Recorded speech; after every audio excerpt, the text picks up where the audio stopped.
Hi everybody, this is Ravi Nallabreddy from Precision Academy.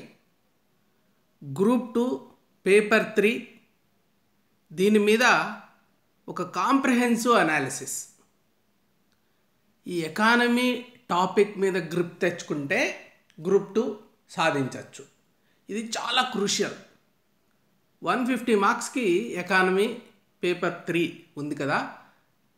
దీని మీద ఒక సమగ్రమైన విశ్లేషణ, శాస్త్రీయమైన అవగాహన తెచ్చుకున్న తర్వాత ఎలా ప్రిపేర్ కావాలో ఒక స్ట్రాటజీ ఇవ్వడం జరుగుతుంది. Don't miss it. Last minute దాకా శ్రద్ధతో వినండి. మీ జీవితంలో ఇది చాలా ముఖ్యమైన మలుపు తిప్పే అవకాశం ఉంది. ఎందుకంటే గ్రూప్ 2లో ఎస్పెషలీ మెయిన్స్, ప్రిలిమ్స్ చాలామంది ఈజీగానే పాస్ అవుతారు, కానీ మెయిన్స్లో ఆ స్కోర్ తెచ్చుకోవడం 240 250 దగ్గరికి వచ్చి ఆగిపోతూ ఉంటారు. 360 టార్గెట్ పెట్టుకుంటే 320 అన్నా వస్తుంది. సో దానికోసము అతి ముఖ్యమైన ఒక విశ్లేషణాత్మకమైన వివరణ మీకు ఇప్పుడు చెప్తాను. ఫస్ట్ దీంట్లో ఈ సెషన్లో మీకు ఏమేమి చెప్తానంటే, కాన్సెప్చువల్ క్వశ్చన్స్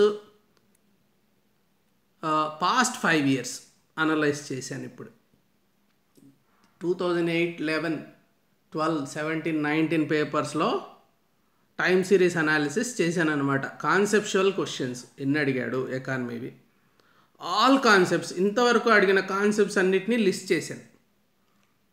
ఇంకా వాటి మీద అబ్జర్వేషన్స్ చేశాను. ఓకే, ఏం నడుస్తుంది, ట్రెండ్ ఎలా ఉంది, ఏం అడగచ్చు.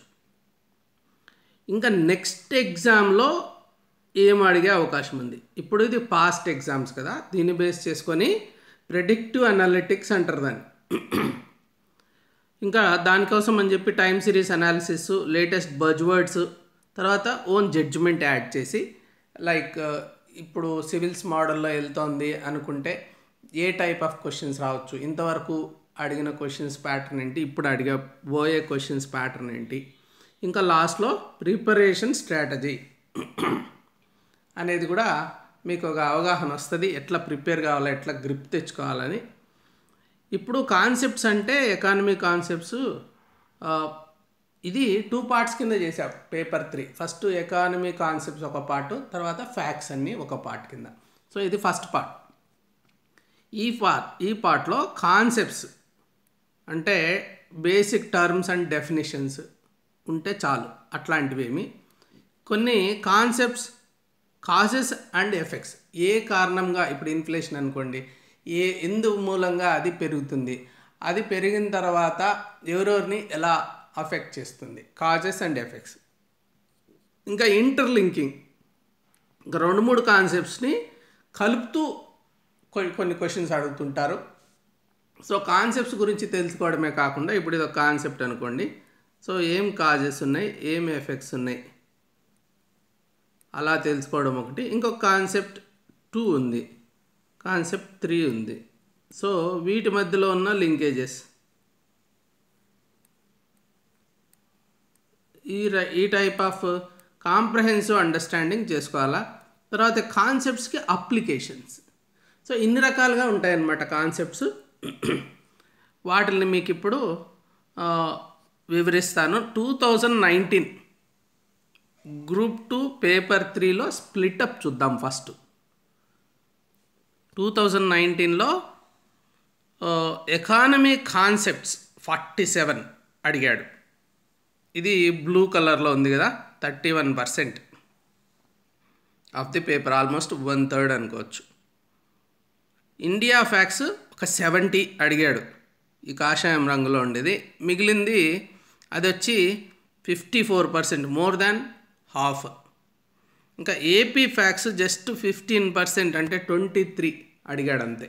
ఏపీ ఫ్యాక్ట్స్ చాలా తగ్గిపోయింది. మొదట చాలా ఎక్కువ ఉండేది, 2008లో తగ్గిపోతూ వచ్చింది. ఇప్పుడు ఇండియా ఫ్యాక్ట్స్ ఉన్నాయి, కానీ కాన్సెప్ట్స్ ఉంది కదా, డిసైడర్ వచ్చి ఈ 31%. అవి ముందే రెడీ చేసుకొని మనము గ్రిప్ పెట్టుకొని నోట్స్ పెట్టుకొని ఉండొచ్చు. అవి ఆల్మోస్ట్ కామన్ ఉంటాయి వాటికి. మరి మిగిలిన ఫ్యాక్ట్స్ అనుకో, ఇప్పుడు మళ్ళీ కొత్త ఎకనామిక్ సర్వే బడ్జెట్ వచ్చేస్తుంది, ఫిబ్రవరి మార్చ్కి అంతా మొత్తం మళ్ళీ మారిపోతాయి. కాబట్టి ఈ కాన్సెప్ట్స్ అనేటివి పర్మనెంట్గా నిలిచిపోయేటివి. వీటి మీద కంప్లీట్ గ్రిప్ తెచ్చుకోవాలి, జస్ట్ బై హార్ట్ చేసేటివి కాదు.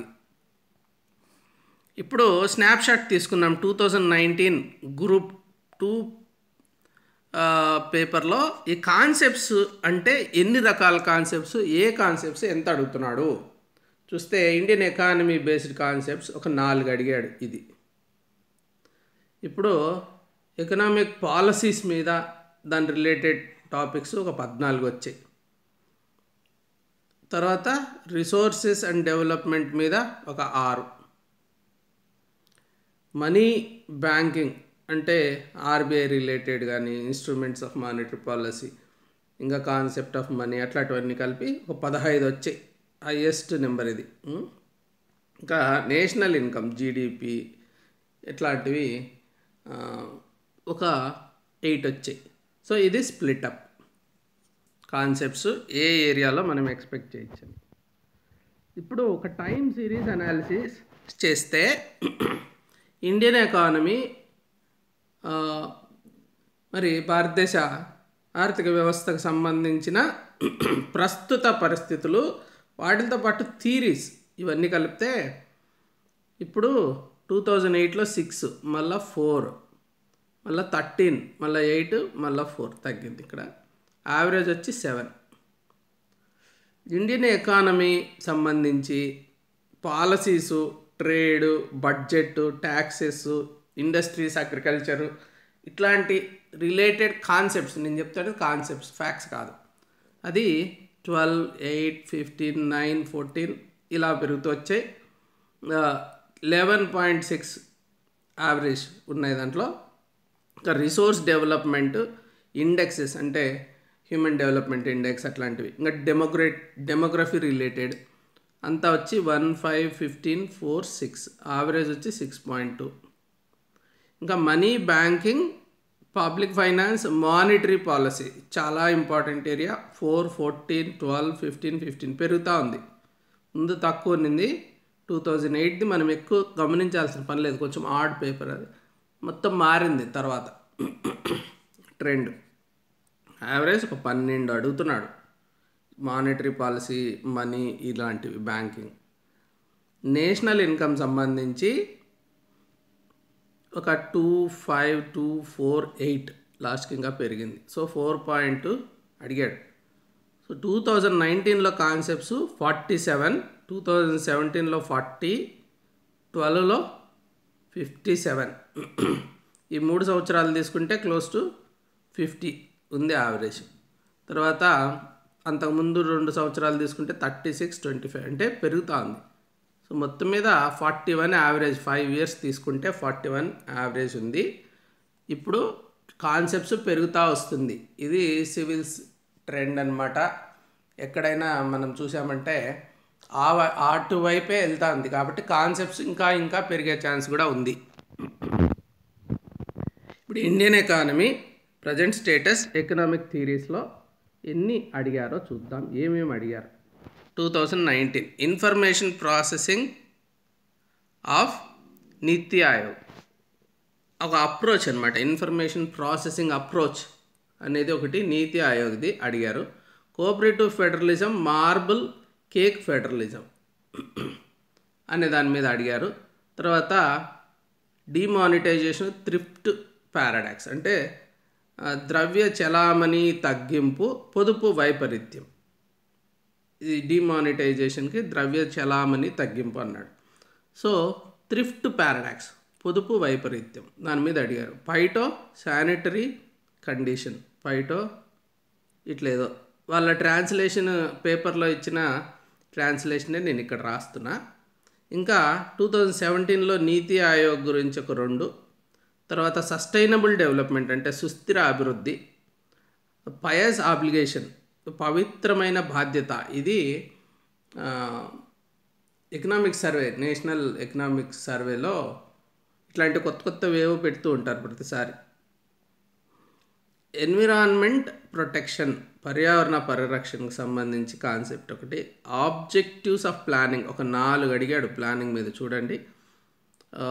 ఆబ్జెక్టివ్స్ ఆఫ్ ప్లానింగ్ ప్రణాళిక ప్రధాన లక్ష్యాలు కానివేంటి, మహానలోబిస్ మోడల్ దాని మీద ఒక 2 క్వశ్చన్స్, తర్వాత ఎల్పిజి, తర్వాత ప్లానింగ్ ప్రాసెస్ ప్రణాళిక ప్రక్రియ. నేను ఇక్కడ ఏ ప్లాన్లో ఏ స్పెసిఫిక్ మీద ఫోకస్ చేశారని కానీ గ్రోత్ రేట్ కానీ అది నేను ఫ్యాక్ట్స్ కిందకి వెళ్తాయి, అవి ఇక్కడ పెట్టట్లేదు. కాన్సెప్ట్స్, ప్లానింగ్ రిలేటెడ్ కాన్సెప్ట్స్ ఇక్కడ. తర్వాత ఎకానమీ టైప్స్ ఉంటాయి కదా, సోషలిస్ట్ ఎకానమీ, సామ్యవాద ఆర్థిక వ్యవస్థ, తర్వాత మార్కెట్ ఎకానమీ, మార్కెట్ ఆర్థిక వ్యవస్థ, మార్కెట్ ఇంపర్ఫెక్షన్స్, మార్కెట్ పరిపూర్ణత లేకపోవడం, మార్జినల్ వర్కర్స్ అంటే ఉపాంత పనివారు, under development and vicious cycle of poverty, అల్ప అభివృద్ధి పేదరిక విష వలయము, డెట్ బర్డన్ రుణభారం, యుఎన్డిపి హ్యూమన్ డెవలప్మెంట్ రిపోర్ట్ మానవాభివృద్ధి సూచిక. తర్వాత growth theory of Harrod Domar propensity గురించి, ఇది గ్రోత్ థియరీ హారడ్ డామర్ అనే వృద్ధి సిద్ధాంతం, థియరీ ఆఫ్ అన్బ్యాలెన్స్డ్ గ్రోత్ అసంతులిత వృద్ధి విధానం, economic growth theory by AW Lewis ఉత్పత్తి పెరుగుదల సిద్ధాంతం. ఇంకా ప్లానింగ్ మీద ఈ రెడ్ కలర్లో అంతా నేను థియరీస్ పెట్టాను, బ్లూ కలర్లో planning, rolling plan, 12th plan and skill building నైపుణ్య నిర్మాణము, రీజనల్ ప్లానింగ్ ప్రాంతీయ ప్రణాళికలు. ఇంకా 2011లో ఎకనామిక్ డెవలప్మెంట్ అంతా థియరీసే అడిగాడు. Economic development theory by AW Lewis, growth theory of secular stagnation by Hansen, growth theory of Kaldor, welfare economic analysis by Pareto. తర్వాత 2008 విషయానికి వస్తే ఈ బేసిక్ ఎకానమీ మోడల్ ఏమంటే మిక్స్డ్ ఎకానమీ, మిశ్రమ ఆర్థిక వ్యవస్థ, బ్యాలెన్స్డ్ గ్రోత్ సంతులిత వృద్ధి విధానం, సెక్టర్స్ ఆఫ్ ఎకానమీ మైనింగ్.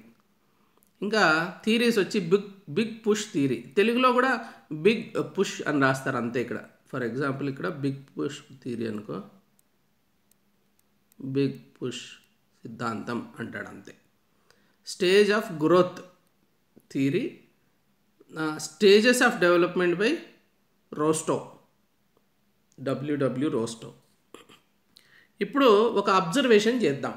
ఇంతవరకు 5 క్వశ్చన్ పేపర్స్లో ఏం అడిగారు దీని రిలేటెడ్ చూసాం కాబట్టి అబ్జర్వేషన్స్ ఏమున్నాయంటే నావి 2008-11 లేదు, 12 నుంచి ప్లానింగ్ మీద ఫోకస్ చేశారు. 12లో 3, 17లో 4 అడిగాడు, 19కి వచ్చేసరికి ఆగిపోయింది ప్లానింగ్. నీతి ఆయోగ్ మొదలైంది 17లో 2 అడిగాడు, మళ్ళీ 19లో 2 అడిగాడు నీతి ఆయోగ్. సో ప్లానింగ్ ప్లేస్లో నీతి ఆయోగ్ మొదలైపోయింది, ప్లానింగ్ తగ్గిపోతుంది, ఇంకా ఉండకపోవచ్చు. That is the observation.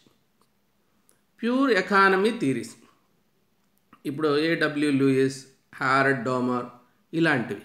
2008లో ఒక 3 అడిగాడు, 11లో 4 అడిగాడు, 12లో 3 అడిగాడు, 17-19లో ఏం అడగలే. ఇది ఒక ఇంపార్టెంట్ అబ్జర్వేషన్. సో 2008 నుంచి 12 దాకా అని యావరేజ్ 3 అడుగుతున్నాడు, 17లో అడగలేదు, 19లో అడగలేదు. ఇవి చాలా ఉంటాయి ఇట్లాంటి థీరీస్, ఏమడుగుతాడో తెలీదు, అంతా అర్థం చేసుకోవాలా, కొంచెం ఇబ్బందికరమైన విషయం. ఇది తక్కువ ఛాన్స్ ఉంది కానీ అడిగాడు, అది గుర్తుపెట్టుకోవాలి మనం. అడగడు కంపల్సరీగా అని చెప్పలేము, కానీ అడిగే అవకాశం తక్కువ. Conventional economic concepts like socialism, market economy, mixed economy అవి ముందు అడిగేటోళ్ళు. ఇప్పుడు లేటెస్ట్గా వచ్చేసరికి సస్టైనబుల్ డెవలప్మెంట్, ఇది చాలా ఇంపార్టెంట్. ఎస్జిడి గోల్స్ కావచ్చు, తర్వాత మళ్ళా డిమానిటైజేషన్ జరిగింది కదా, అప్పుడు చాలా పెద్ద ఇంపాక్ట్ ఉంది, అడిగారు. సో అలాంటివి ఇప్పుడు ఈసారి కరోనా అండ్ ఎకానమీ రిలేటెడ్ ఏమన్నా అడగచ్చు. సో కాన్సెప్ట్స్ ఏమన్నా డెవలప్ అవుతాయి, వి గ్రోత్, యూ గ్రోత్ మోడల్స్ అట్లా. సో ఈ లేటెస్ట్గా ఏం జరుగుతుందో చూసుకుంటా రావాలి, లేటెస్ట్ ట్రెండ్స్ అవి కొంచెం కాన్సెప్ట్స్లో కొత్త కొత్త కాన్సెప్ట్స్ డెవలప్ అవుతూ ఉంటాయి. వాటి మీద మనము అవగాహన పెంచుకోవాలి. లైక్ పయస్ ఆబ్లిగేషన్ అన్నాడు కదా, అట్లాంటివి అన్నమాట కొత్తవి. ఇప్పుడు Indian economic policies, industrial policy, agriculture policy, general economic policies మీద ఏం అడుగుతున్నాడు? 2019 తీసుకున్నాము. ఎలక్ట్రానిక్ ఆక్షనింగ్ సిస్టమ్, ఎలక్ట్రానిక్ వాణిజ్య ప్రవేశ ద్వారం అంటున్నాడు తెలుగులో. లాఫర్ ఎఫెక్ట్ ఒకటి, purchasing managers index PMI, mode VAT tax reform, mode VAT పన్ను సంస్కరణ, డెట్ ట్రాప్ రుణాల వల, అడ్ వాలరం ట్యాక్స్, ఎఫ్ఆర్బిఎం ఫ్రేమ్వర్క్ దీని మీద 2 అడిగాడు, ప్రైమరీ డెఫిసిట్ అంటే ప్రాథమిక లోటు, స్పెషల్ కేటగిరీ స్టేటస్. ఇవన్నీ బ్లూ కలర్లో నేను ఎందుకు పెడుతున్నానంటే గవర్నమెంట్ రిలేటెడ్, ట్యాక్సెస్, ఎఫ్ఆర్బిఎం ఇట్లాంటివి. ఇది స్పెషల్ కేటగిరీ స్టేటస్ అప్పుడు చాలా టాపిక్ నడుస్తూ ఉంది కాబట్టి మామూలుగా ఇది ఏపీ అనే కాదు, వేరే స్టేట్స్కి ఉంది, ఏపీలో ఎక్కువ టాపిక్ వచ్చింది. తర్వాత వెంచర్ క్యాపిటల్ ఎంటర్ప్రెన్యూర్ డెవలప్మెంట్ అంటే మూలధనము, ఉద్యమిత్వం, అభివృద్ధి, ఎంట్రాపాట్ ట్రేడ్. తర్వాత ఏమో contract farming, central issue prices కేంద్రం విడుదల చేసే ధరలు. ఈ 2 అగ్రికల్చర్ అండ్ రిలేటెడ్ టాపిక్స్ అయితే, ఇండస్ట్రీకి కొన్ని, ఇవేమో గవర్నమెంట్. సో ఇది ఇండస్ట్రియల్ పాలసీ. అలా 2019ని స్ప్లిటప్ చేసుకోవచ్చు మనం. తర్వాత 2017 corruption perception index, insurance penetration, బీమా విస్తృతి. కరప్షన్ పర్సెప్షన్ ఇండెక్స్ అంటే అవగాహన ప్రకారం అవినీతి స్థాయి. ఇంకా ఎఫ్ఆర్బిఎం చట్టం అది 2017 నుంచి అడుగుతూనే ఉన్నాడు చూడండి. ప్రైమరీ డెఫిసిట్ అంటే ప్రాథమిక లోటు, ఈ 2 గవర్నమెంట్ రిలేటెడ్ అయితే. ఎస్సీజెడ్స్ ప్రత్యేక ఆర్థిక మండలులు, ఇండెక్స్ ఆఫ్ ఇండస్ట్రియల్ ప్రొడక్షన్ ప్రాథమిక ఉత్పత్తి సూచి ఇండస్ట్రీకి సంబంధించి. ఇప్పుడు అగ్రికల్చర్ సంబంధించి concepts, phases of agriculture development in India ఎన్ని ఫేజెస్లో డెవలప్ అవుతుందో అది ఒక ప్రశ్న. ఎంఎస్పి కనీస మద్దతు ధర, ఇది కూడా ఇంపార్టెంట్.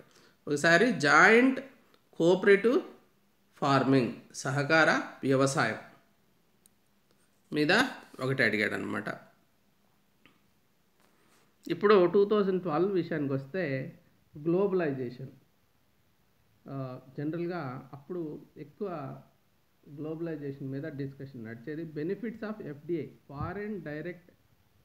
గ్లోబలైజేషన్ అంటే ప్రపంచీకరణ. బెనిఫిట్స్ ఆఫ్ ఎఫ్డిఐ అంటే విదేశీ ప్రత్యక్ష పెట్టుబడులు, వాటి యొక్క లాభాలు.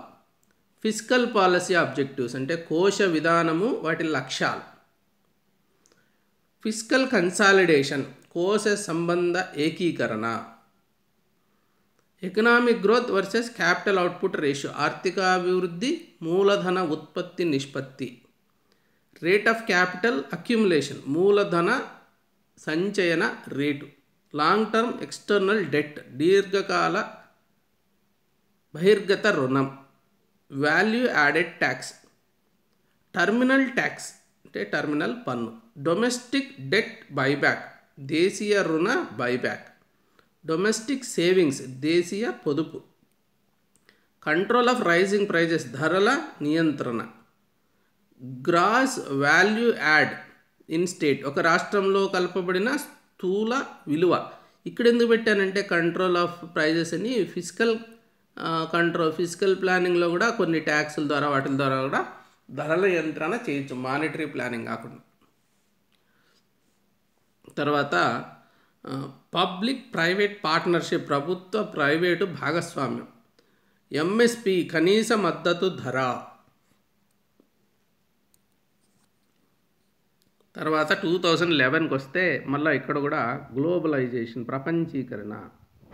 మరేమో ఫిస్కల్ పాలసీ అండ్ ఇన్ఫ్లేషన్ కోశ విధానము ద్రవ్యోల్బణ నియంత్రణ. ఫిస్కల్ డెఫిసిట్ కోశ సంబంధ లోటు. తర్వాత ఏమో రిగ్రెసివ్ ట్యాక్స్ తిరోగామి పన్ను. పేదల మీద ఎక్కువ పన్ను వేస్తే తిరోగామి పన్ను అనుకోండి. So disinvestment and infrastructure effect పెట్టుబడుల ఉపసంహరణ ఆపేస్తాపిక సౌకర్యాలు. ప్రొడక్టివ్ ఎఫిషియన్సీ ఉత్పాదక సామర్థ్యము, ఎంఎస్పి కనీస మద్దతు ధర, కమర్షియలైజేషన్ ఆఫ్ క్రాప్స్ వ్యవసాయ వాణిజ్యీకరణ, ఇవి అగ్రికల్చర్ రిలేటెడ్, ఇండస్ట్రీ రిలేటెడ్, ఇది government related, general topic globalization. ఇంకా 2008కి వస్తే రీజన్స్ ఫర్ అర్బనైజేషన్, నగరీకరణకు కారణాలు, equilibrium of two sector model, రెండు సమతుల్యం మోడల్స్ అన్నమాట. Trickle down effect, Rajiv Gandhi అన్నారు కదా 16 పైసలే వస్తుంది రూపాయికి కిందికి వచ్చేసరికని, అదనమాట ట్రికిల్ డౌన్ అవుతుందా అసలు పైనుంచి కిందికి, జీడిపి వచ్చినంత మాత్రం ప్రజలకి ఏమన్నా మేలా. ఆటార్కీ, ఇది ఆటానమీ లాగా, ఆటార్కీ ఇంకా వేరే దేశాలతో సంబంధం లేకుండా, ఇది కొత్త కాన్సెప్ట్ ఒకటి అక్కడ అడిగాడు కాన్సెప్ట్. రెవెన్యూ ఎక్స్పెండిచర్ సంబంధించి ఒక ప్రశ్న. క్యాపిటల్ రిసిప్ట్స్ పెట్టుబడి వసూలు, ఫిస్కల్ పాలసీ కోశ విధానం, బ్యాలెన్స్డ్ బడ్జెట్ సమతుల్యమైన budget, ad valorem tax, balance of payment అనుకూల చెల్లింపుల శేషం. ఏం ట్రాన్స్లేషనో నాకు ఎంత కరెక్టో తెలీదు, అంటే question paper translation. Trade point వ్యాపార బిందువు, కన్జ్యూమర్ సర్ప్లస్ వినియోగదారుల మిగులు.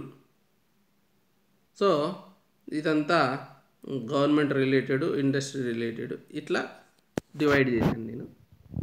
2008 నుంచి 2019 దాకా ఒక అబ్జర్వేషన్స్ చేద్దాం ఇప్పుడు ఈ ఏరియాలో.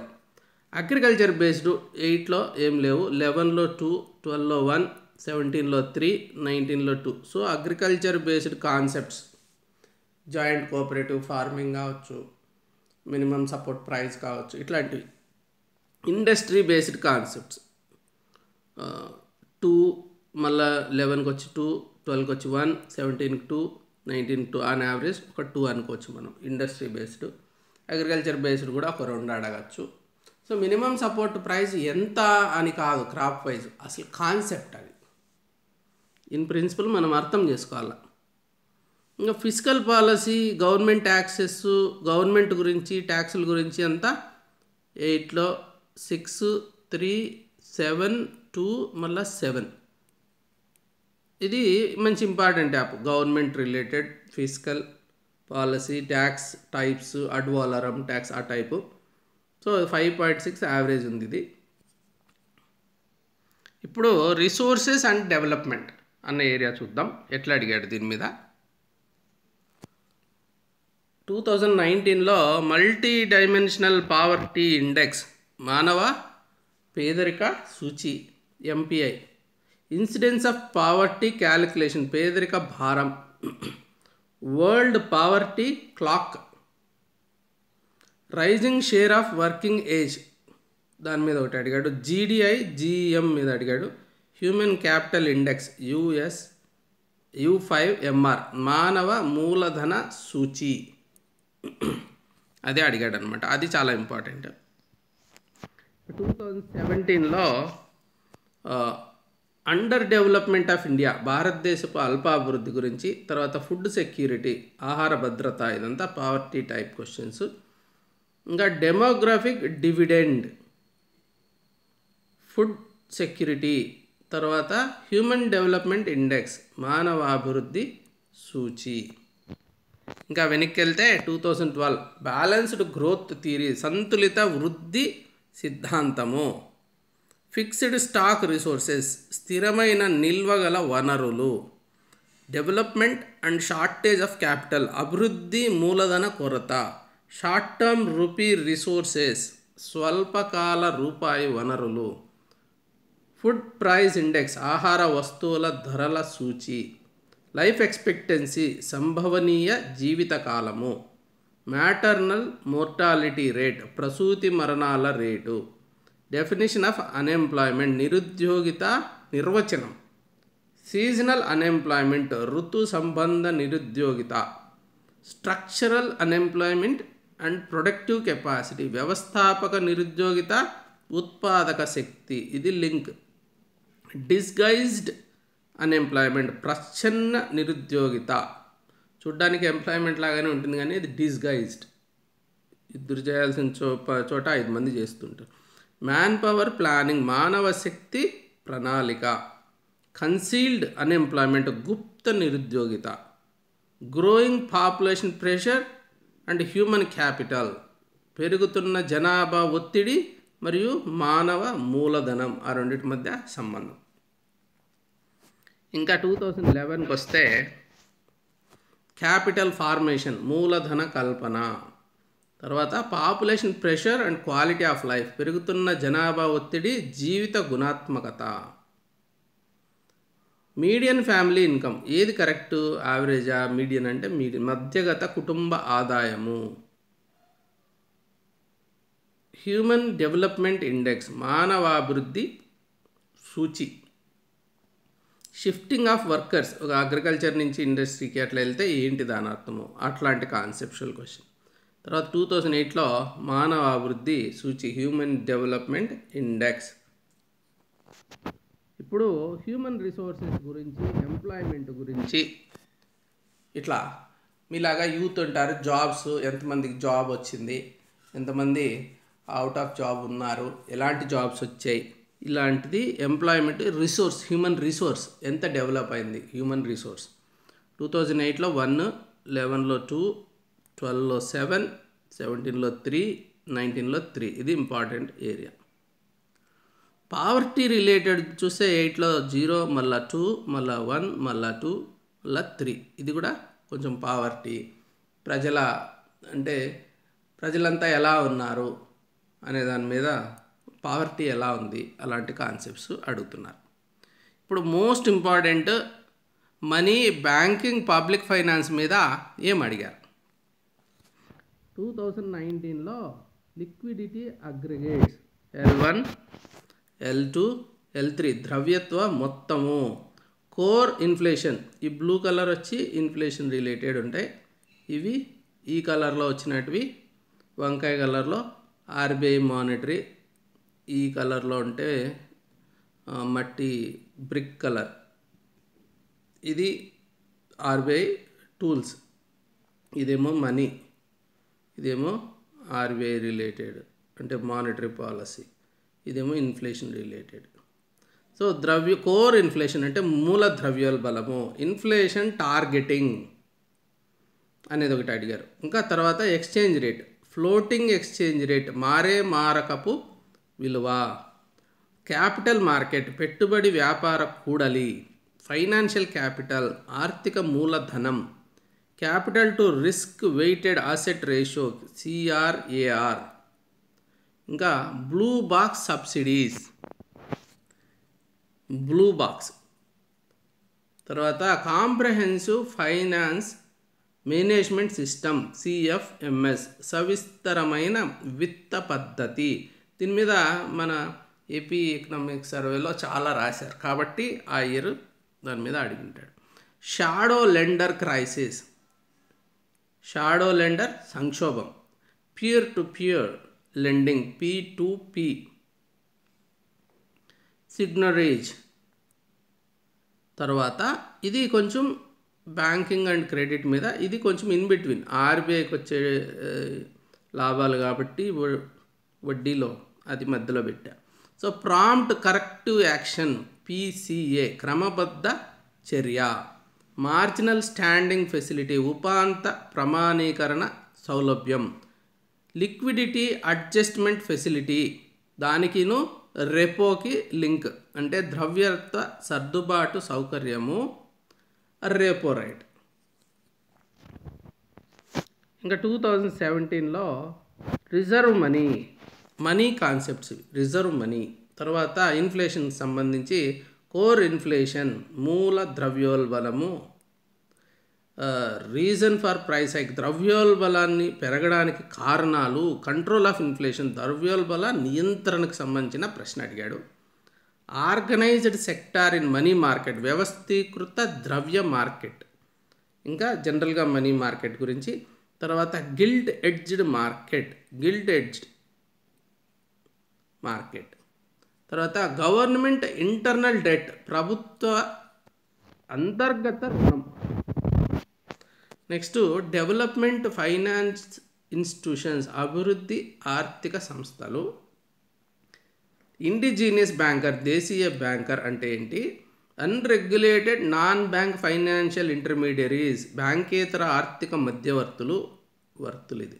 సో రీజనల్ రూరల్ బ్యాంక్, ప్రాంతీయ బ్యాంకు, ఇవి ఎవరికి లింక్డ్, ఎవరి కంట్రోల్ అంతా. సిఆర్ఆర్, నగదు నిల్వ నిష్పత్తి, repo rate, base rate of interest, మూల వడ్డీ రేటు. ఇంకా 2012కి వస్తే మనీ మల్టిప్లయర్, మనీకి సంబంధించి. ద్రవ్య గుణకము, broad money, narrow money, broad money, narrow money. M1, M2, M3, M4 కూడా ఉంటుంది, broadest. So total money supply. Mobility of money, ద్రవ్య గమనశీలత. ఇన్ఫ్లేషన్ అండ్ ఎఫెక్ట్స్, ద్రవ్యోల్బలము దాని ఎఫెక్ట్స్ ఎలా ఉంటాయి. ఇన్ఫ్లేషన్ గ్యాప్, ద్రవ్యోల్బల విరామం. తర్వాత మినిమం రిజర్వ్ రేషియో, కనిష్ట నిల్వ నిష్పత్తి. ఓపెన్ మార్కెట్ ఆపరేషన్స్, బహిర్గత మార్కెట్ కార్యకలాపాలు.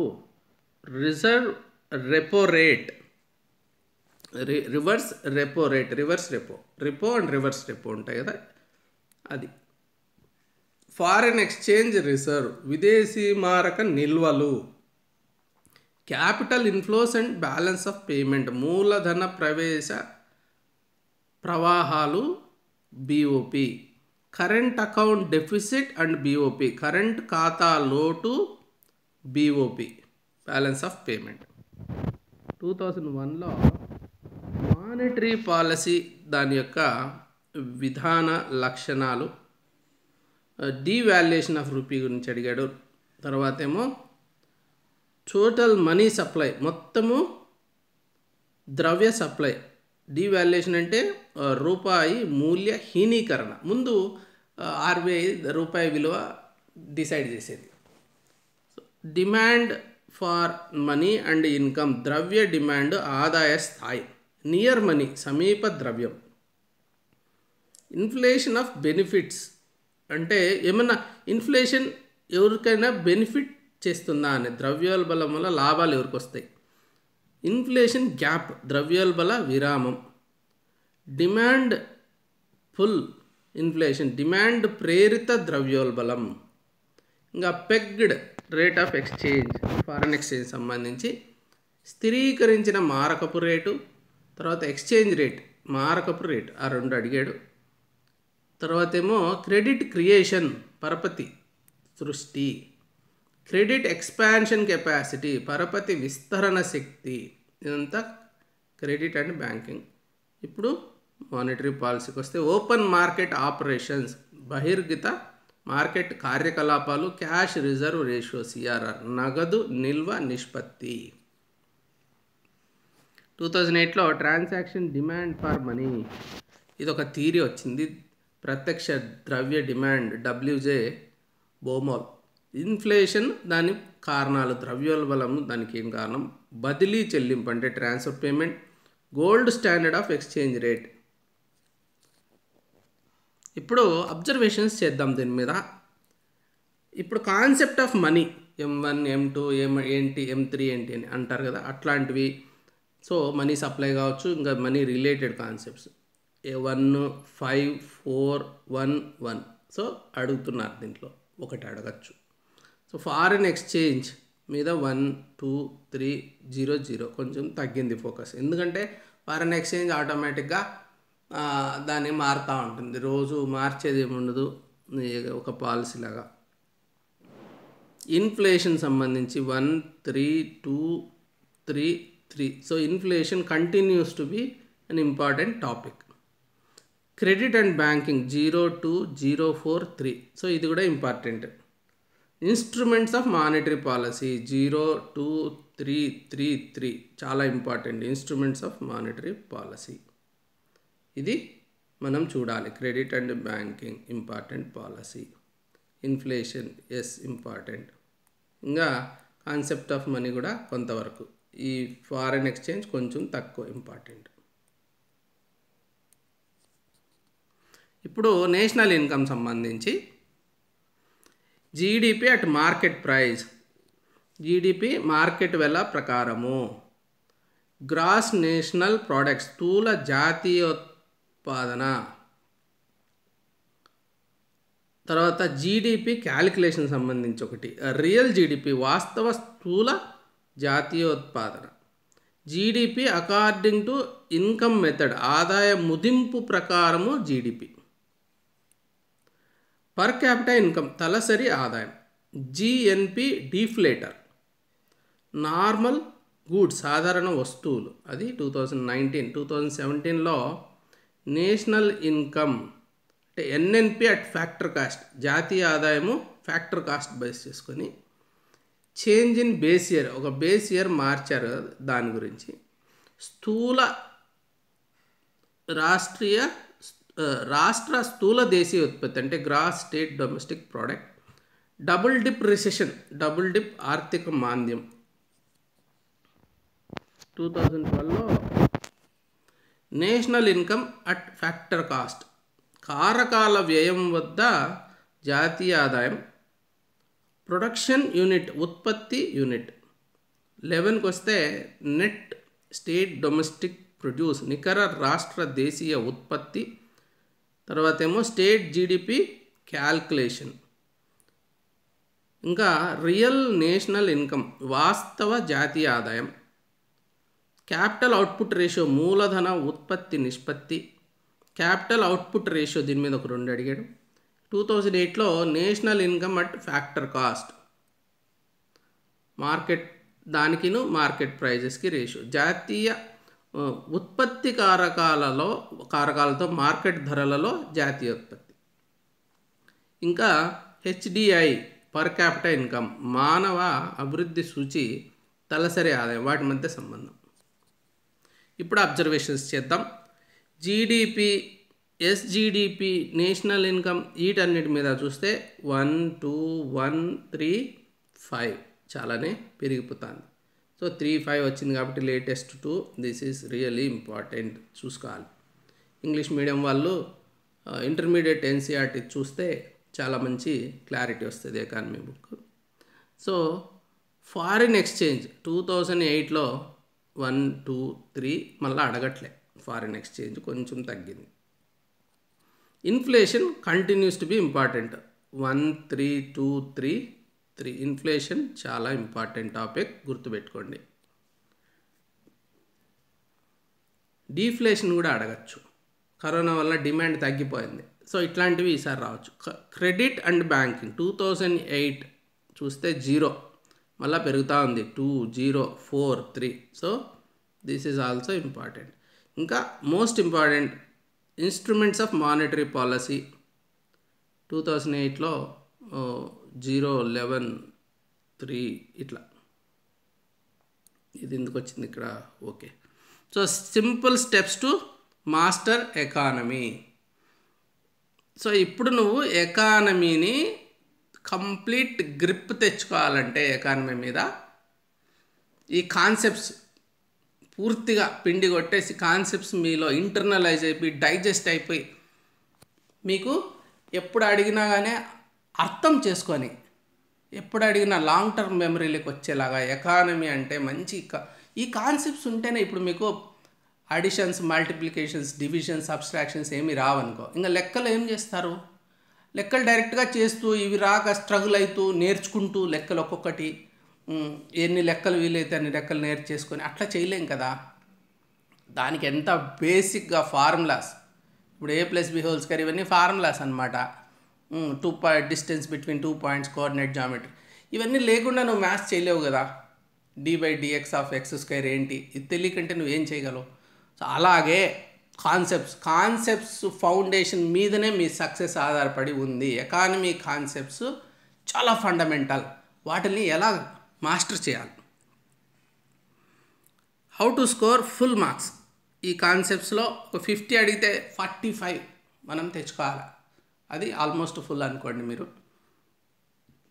Pick 1 topic a day, complete the following steps. ఏంటవి? కంప్లీట్ లిస్ట్ తయారు చేసుకోవాలి. ఇప్పుడు కాన్సెప్ట్స్ లిస్ట్ నేను ఓల్డ్ పేపర్స్ మీద అన్నీ చెప్పాను కదా, వాటిని ఆధారం చేసుకొని ఏం అడగచ్చో ఆ కంప్లీట్ లిస్ట్, ఆల్మోస్ట్ ఒక 300 కాన్సెప్ట్స్ వస్తాయి. ఆ లిస్ట్ మీ దగ్గర ఉండాలి. నెక్స్ట్ ఎగ్జామ్కి ఏమేమి అడుగుతారో అది, దాన్ని ఒక చెక్ లిస్ట్ లాగా పెట్టుకోవాలి. Relevant topics old questions base చేసుకొని అవన్నీ వస్తాయి. ఇప్పుడు సిఆర్ఆర్, మరి ఓపెన్ మార్కెట్ ఆపరేషన్స్ ఇవన్నీ అడుగుతున్నాడు రెగ్యులర్గా, అవన్నీ మళ్ళీ అడుగుతాడు. అవి important, continuous to be important, అవన్నీ పెట్టుకోవాలి. Other topics not a task, like for example SLR అడగలేదు ఇంతకుముందు, ఈసారి అడగచ్చు. సో దిస్ ఇంతకుముందు అడగని రిలేటెడ్ టాపిక్స్ గ్యాప్స్. తర్వాత కరెంట్ బజ్వర్డ్స్ ఉంటాయి. సో అడిగాడు కదా పైఎస్ ఆబ్లిగేషన్ అని, అట్లా కరెంట్ బడ్జెట్ ఇంకో కొత్త ఎకనామిక్ సర్వేలను ఇంకెక్కడెక్కడో వస్తుంటాయి, కొత్త కాన్సెప్ట్స్ వస్తాయి. మీరు సివిల్ సర్వీసెస్ వాళ్ళ చూస్తే వాళ్ళు ఎప్పుడు కొత్త కాన్సెప్ట్స్ అడుగుతాడు, పాతది అడగడు, కాబట్టి అక్కడ మీకు తెలుస్తాయి. తర్వాత ఇంకా ఒక పని చేయొచ్చు, వేరే ఎగ్జామ్స్ ఉన్నాయి కొన్ని ఏపీపీఎస్సీ కండక్ట్ చేసే వేరే వీళ్ళ క్వశ్చన్ బ్యాంక్స్ అనేటివి ఏముంటే ఉంటాయి. అది డిఫరెంట్ ఎగ్జామ్స్, దానికి పెట్టే ఎగ్జామ్స్ కొన్నిట్లో అయితే ఎకానమీ కంప్లీట్ పేపరే ఉన్న ఎగ్జామ్స్ ఉన్నాయి. అట్లా వేరే ఎగ్జామ్స్లో ఏం అడిగాడో ఆ క్వశ్చన్స్ కూడా తీసుకుంటే అదే క్వశ్చన్ బ్యాంక్ కామన్ ఉంటుంది కాబట్టి అడిగే ఛాన్స్ ఉంది. వీటిలన్నిటినీ అబ్జర్వ్ చేయాలి. తర్వాత వేరే పబ్లిక్ సర్వీస్ కమిషన్స్లోని క్వశ్చన్స్ కూడా చూసుకుంటే మనకు ఒక లిస్ట్ తయారవుతుంది.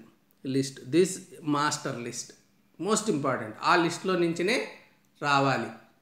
ఒక 300 కాన్సెప్ట్స్ ఉంటాయి అప్రాక్సిమేట్గా, అవన్నీ పెట్టుకుంటే మనం చేతిలో list, that will be the master list. అది step number 1. Understand the complex clearly, concepts clearly. So మనం ఏం చేయాలి? రియల్ క్లారిటీ, మగ్గింగ్ ఏమి ఉండకూడదు. కాన్సెప్ట్స్ అంటే పక్కా ఇంకా అంత క్లియర్గా మనము కాన్సెప్ట్స్ అర్థం చేసుకొని, ఫ్లో అర్థం చేసుకొని, ఇప్పుడు సిఆర్ఆర్ పెంచినారు, తర్వాత ఏమవుతున్నారు, సో ఒక ఫ్లో ఉంటుంది, ఆ ఫ్లో మొత్తం అర్థం చేసుకోవాలి. కాన్సెప్ట్స్ని విజువలైజ్ చేసుకోగలగాలి విత్ ఎగ్జాంపుల్స్. సో అర్థమయ్యేదాకా కాన్సెప్ట్స్ మన ప్రెసిషన్ వీడియోస్ చూస్తే మీకు ఐడియా వస్తుంది ఎట్లా అది. మగ్గింగ్ మాత్రం ఎట్టి పరిస్థితుల్లో బై హార్ట్ చేయడం అనేది చాలా రాంగ్ స్ట్రాటజీ. టైం ఫాస్ట్గా అయిపోతుంది అనుకొని చేస్తాం కానీ గుర్తుండవు. కాన్సెప్ట్ అర్థం కాకుంటే క్వశ్చన్స్ మీరు ఆన్సర్ చేయలేకపోవచ్చు. రాబోయే కాలాల్లో కాన్సెప్ట్ అర్థం చేసుకునేవాడికి ఛాన్స్ లేదు. విజువలైజేషను, డయాగ్రామ్స్ వాడుకోవాలా, 2 ఎగ్జాంపుల్స్ పెట్టుకోవాలా. ఇది చాలా ముఖ్యం అర్థం చేసుకునే విధానం కాన్సెప్ట్స్. ఇంకా నోట్స్ రాసుకోవాలి కంపల్సరీ. ఊరికే చూసి విని గమ్మునైపోవడం, ఏదో చదివి అండర్లైన్ చేయడం బద్ధకం అన్నమాట. అట్లా చేయకూడదు. నోట్స్ రాసుకోవాలి, బొమ్మలాగా వేసుకొని కాన్సెప్ట్స్ మీద కంప్లీట్ గ్రిప్ తెచ్చుకోవాలి. ప్రాక్టీస్, ఇంకా టెస్ట్లు ఉంటాయి, టెస్ట్ సిరీస్, వాటిని ప్రాక్టీస్ చేస్తే మీకు ఒక అవగాహన వస్తుంది, మీరు ఎంత అర్థం చేసుకున్నారు ఈ కాన్సెప్ట్లు అనేసి. ఇంకా ఈచ్ టాపిక్ రివైజ్ చేసుకోవాలి. రివిజన్ అంటే చదవడం కాదు, చాలా తప్పు చేస్తారు. 90% పీపుల్ రివిజన్ అంటే చదవడం అనుకుంటారు. రివిజన్ అంటే రాయడం. బుక్ అంతా పక్కన పెట్టేసి ఒక టాపిక్ తీసుకొని ఓకే ఈ టాపిక్స్ అన్నిటి గురించి రాసేయడం. ఇప్పుడు ఇన్స్ట్రుమెంట్స్ ఆఫ్ మానిటరీ పాలసీ టక్ ఎత్తుకొని సిఆర్ఆర్ అంటే ఇది, ఎస్ఎల్ఆర్ అంటే ఇది, మొత్తం రాసుకుంటా వెళ్ళిపోవాలి మీరు. Then that is called revision. Take help of a mentor. ఒక మెంటార్ హెల్ప్ తీసుకోండి, గైడెన్స్. మీరు ఎట్లా పోతున్నారు, ఏం చదువుతున్నారు, ఏ బుక్ చదవాలి, ఎలా చదవాలి, గుర్తుపెట్టుకోవాలంటే ఏం చేయాలి, అర్థం కాకుంటే అర్థం తెలుసుకోవడం కోసం దీనికి మీకు ఒక మెంటార్ ఉంటే క్లియర్ అయిపోద్ది. లేకంటే మాత్రము మీరు ఏదో నడి సముద్రంలో నావలాగా అలా తిరుగుతూ ఉంటారు ఒంటరిగా, మీకేమీ ఛాన్సెస్ తగ్గిపోతాయి. So you better have somebody. అట్లాంటి అవకాశం ఇప్పుడు ప్రెసిషన్ మెంటార్షిప్ లాంటిది మీకు ఎక్కడైనా మంచి మెంటర్ దొరికితే తీసుకోండి. Complete this task well before the notification. ఇవన్నీ కూడా మీరు నోటిఫికేషన్ తర్వాత కావాలంటే ఫ్యాక్ట్స్ ఉంటాయి కదా, అవి బై హార్ట్ చేయొచ్చు.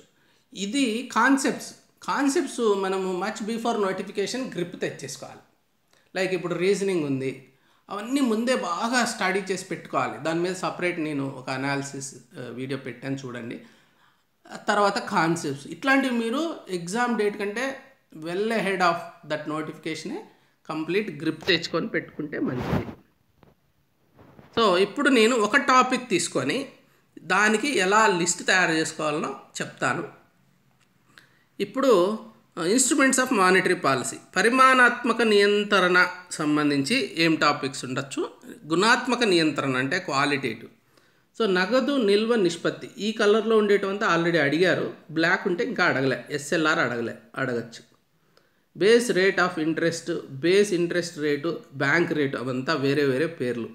తర్వాత repo versus bank rate, reverse repo, తర్వాత ఓపెన్ మార్కెట్ ఆపరేషన్స్ అంటే బహిర్గత మార్కెట్ కార్యకలాపాలు, మార్జినల్ స్టాండింగ్ ఫెసిలిటీకి రెపోకి డిఫరెన్సెస్, ఇవన్నీ అడిగిండే క్వశ్చన్స్. తర్వాత ఎంసీఎల్ఆర్ బాహ్య బెంచ్ మార్క్ బేస్డ్ లెండింగ్, ఇది మీకు ఇంపార్టెంట్ అనమాట, కొత్తది అడగలేదు. వేస్ అండ్ మీన్స్ అడ్వాన్స్, ఇది కూడా అడగలేదు, ఇప్పుడు అడగచ్చు. మార్జిన్ అవసరాలు, margin requirements, consumer credit regulation, RBI మార్గదర్శకాలు, ఆర్బీఐ గైడ్లైన్స్, క్రెడిట్ రేషనింగు, తర్వాత నైతిక బోధన, మోరల్ సుయేషన్, ప్రత్యక్ష చర్య డైరెక్ట్ యాక్షన్, తర్వాత ప్రాంప్ట్ కరెక్టివ్ యాక్షన్ పీసీఏ క్రమబద్ధ చర్య. సో ఇవన్నీ కూడా అడిగినాటివి ఈ మట్టి కలర్లో ఉంటే, అడగనాటివి బ్లాక్ కలర్లో ఉన్నాయి. సో ఇవన్నీ కూడా అడగచ్చు కొత్తగా. సో కొత్తగా లేటెస్ట్ డెవలప్మెంట్స్ బేస్ చేసుకొని, సో ఎంసీఎల్ఆర్ లాంటివి. తర్వాత ఇప్పుడు ఎస్ఎల్ఆర్ అనేది ఎగ్జిస్టింగే, ఇంతవరకు అడగలేదు, ఒకటేసారి అన్నీ అడగలేరు కదా, మిగిలిపోయినా ఇప్పుడైనా అడగచ్చు.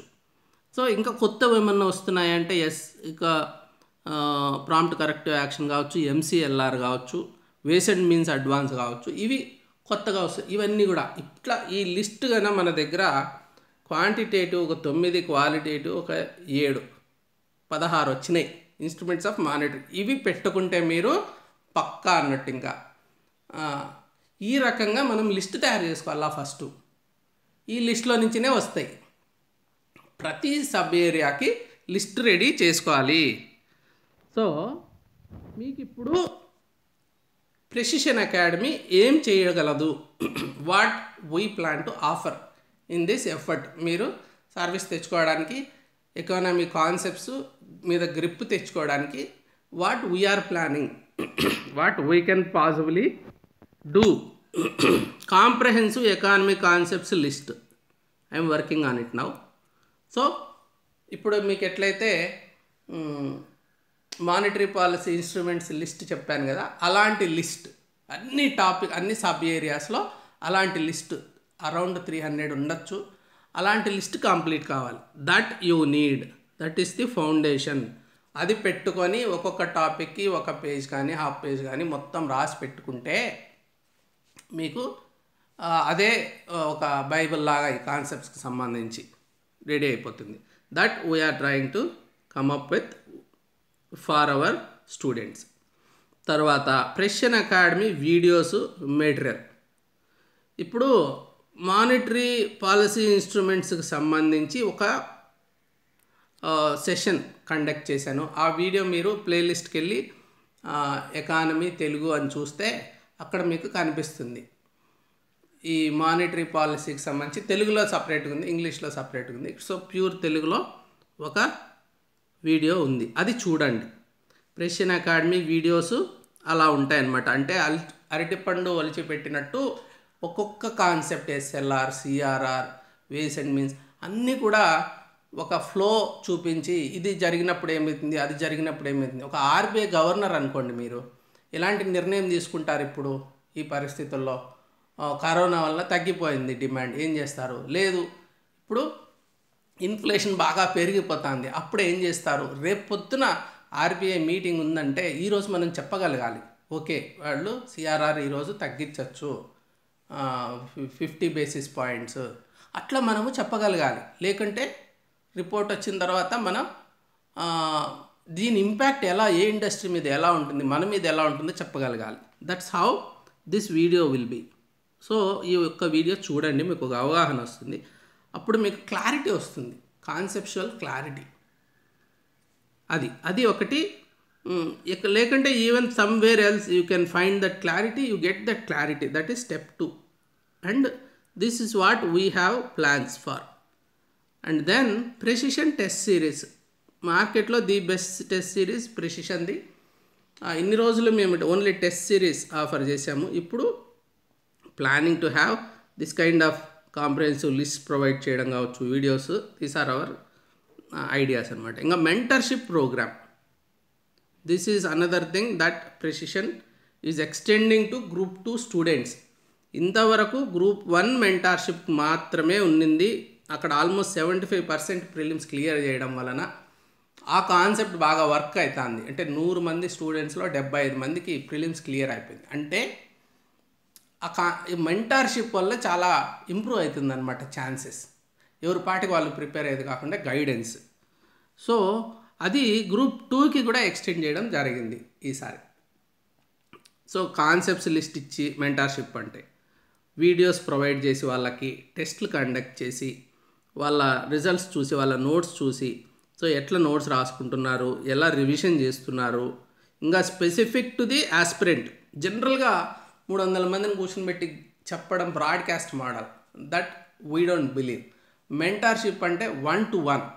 ఒక్కొక్క స్టూడెంట్కి వాట్సాప్లో అవైలబిలిటీ ఉండి అవసరం అంటే ఫోన్ కాల్ చేసి వాళ్ళకి డౌట్స్ క్లారిఫై చేయడం, అంటే ఎట్లా ప్రిపేర్ కావాలన్న దాని మీద డౌట్స్.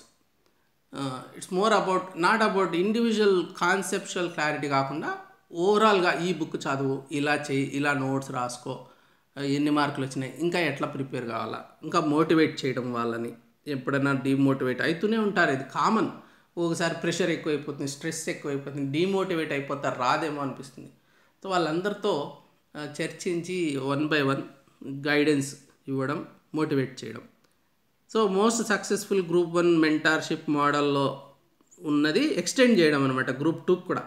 గ్రూప్ 2 కూడా చాలా ఇంపార్టెంట్ ఎగ్జామ్ కాబట్టి గ్రూప్ 1 లాగానే గ్రూప్ 2కి mentorship, that's what we can provide. Right now we have this mentorship, we have this test series. So ఈ రెండు మనం we're working on this videos and list. Yes list is ready. So ఈ videos అనమాట, ఇవన్నీ మనం చేస్తున్నాం. Analysis and guidance in all papers. ఇది ఒక్క కాన్సెప్ట్స్ ఇప్పుడు చెప్పాను కదా, అన్నీ ఇప్పుడు రీజనింగ్ మీద ఒక సపరేట్ అనాలిసిస్ అండ్ గైడెన్స్ ఉంటుంది. సైన్స్ అండ్ టెక్నాలజీ ఎట్లా అడుగుతున్నాడు, ఏంటి ట్రెండ్స్ ఏంటి. సో ఈ ఫ్యాక్ట్స్ కూడా, ఇప్పుడు ఎకానమీలో ఫ్యాక్ట్స్ ఉన్నాయి, నేను ఇంకా నెక్స్ట్ సెషన్లో ఫ్యాక్ట్స్, ఆ ఫ్యాక్ట్స్ మీద కూడా అనాలిసిస్ అండ్ గైడెన్స్. సో అన్ని ఏరియాస్లో ఈ రకమైన బర్డ్స్ ఐ వ్యూ తెచ్చుకొని కంప్లీట్గా అనాలిసిస్ చేసి ఏదో చేసేస్తున్నాము, గుడ్డెద్దు చైన్లో పడ్డం అంటారు మా పల్లెల్లో. అట్లా రాయలసీమలో అన్నట్టు అట్లా కాదు, గుడ్డెద్దు చైన్లో పడితే ఏం తింటుందో దానికే తెలియదు, ఎక్కడ తిరుగుతుందో దానికే తెలియదు. అట్లా ప్రిపరేషన్ చేయకూడదు. మనం కొంచెం దృష్టి పెట్టి ఆలోచించి విశ్లేషించి అవగాహన చేసుకొని అర్థం చేసుకొని ముందరికెళ్తే సక్సెస్ మీ సొంతం అవుతుంది. Thank you for joining. ఇంకా వేరే ఇంపార్టెంట్ అనాలిసిస్తో మళ్ళీ నేను మిమ్మల్ని కలుస్తాను. మీరు 81010101405060కు ఫోన్ చేసి మన మెంటర్షిప్ మోడల్ సంబంధించి వివరాలు, టెస్ట్ సిరీస్, తర్వాత ఇంకా ఇతరమైన విషయాల కోసం వీడియోస్ వీటి గురించి అడగచ్చు, తెలుసుకోండి. తర్వాత 85 అది నా పర్సనల్ నెంబర్, దానికి మీరు చాట్ మాత్రమే చేయండి, సేమ్ డే మీకు రిప్లై వస్తుంది. మీరు ఫోన్ కాల్స్ చేయొద్దండి, ఎందుకంటే వర్క్లో ఉంటాను, డిస్టర్బ్ అవుతాను. కాబట్టి మీకు ఇది precisionacademy.inకి వెళ్ళి రిజిస్టర్ చేసుకొని కరెంట్ అఫైర్స్ డైలీ మీరు చేసుకోవచ్చు, వేరే టెస్ట్లు రాసుకోవచ్చు, ఒక మాక్ టెస్ట్ ఫ్రీ ఉంటుంది. విశ్లేషణ కూడా మీకు అక్కడికక్కడే మంచి విశ్లేషణ జరిగిపోతుంది కాబట్టి చాలా యూస్ఫుల్ మీకు. రెండోది, మీకు బాగా నచ్చితే యూట్యూబ్ ఛానల్కి వెళ్ళి మనం ఇప్పుడు విన్నారు కదా, అక్కడ మీ ఒపీనియన్ రాయండి. ఇట్ విల్, అంటే ఇంత కష్టపడి మీకోసం నేను చెప్పాను కాబట్టి మీరు కూడా బాగుంది అంటే మనకు ఒక సాటిస్ఫాక్షన్. ఇంకొకటి, మీకు 10 మందికి ఉపయోగపడాలా, మీరు వాళ్ళకు కూడా హెల్ప్ చేయాలి, వేరే మీ మిత్రులు ఉన్నారంటే షేర్ చేయండి. ఈ ఫార్వర్డ్ చేయండి ఈ లింక్. వాళ్ళు కూడా చూసి వాళ్ళు కూడా తెలుసుకుంటారు. So you are helping them. మీరు 10 మందికి హెల్ప్ చేస్తే వాళ్ళు మీకు ఏమైనా హెల్ప్ చేస్తారు. వాడికి తెలిసిపోతుంది అనుకోని మీరు దాపెట్టుకున్నారు అనుకోండి, వాడు కూడా అదే పని చేస్తాడు. నువ్వు ఒక మంచిది ఫార్వర్డ్ చేసి యూస్ఫుల్ థింగ్ చేస్తే you are indirectly telling him you are interested in his success. అతనికి 10 మందికి యూజ్ కావాలనుకుంటే ఆ గ్రూప్లో కానీ ఆ వ్యక్తికి కానీ షేర్ చేయండి. దెన్ ఇది ఒక మోడల్ అనమాట. అంటే మీరు 10 మందికి హెల్ప్ చేయాలి, 10 మంది దగ్గర హెల్ప్ తీసుకోవాలి, ఒక గ్రూప్ లాగా సక్సీడ్ అవుతారు. నా స్టూడెంట్స్లోనే ఒక ముగ్గురు ఒక రూమ్లో ఉన్నారు అశోక్ నగర్లో. ముగ్గురికి డీటీ వచ్చింది, అంటే ముగ్గురు కలిసి ప్రిపేర్ అయినారు అన్నట్టు. సో ఇలాగే ఉంటుంది. కాబట్టి మీరు కొంతమందికి షేర్ చేస్తూ ఉండాలి, వాళ్ళు కూడా మీకు మంచివి షేర్ చేస్తూ ఉంటారు. ప్రిపేర్ డిస్కషన్ ఇది మన దగ్గరికి వస్తే మెంటర్షిప్లో అది కూడా ఉంటుంది, ఒక ప్లాట్ఫామ్. ఒకరితో మీరు ఒక 5-6 మందితో ఫ్రెండ్స్ అవుతారు ఆ గ్రూప్లో, వాళ్ళు మీతో షేర్ చేసుకుంటూ ఉంటారు. అది చాలా అవసరం అనమాట సక్సెస్కి. Thank you very much for joining. Have a good day. Bye.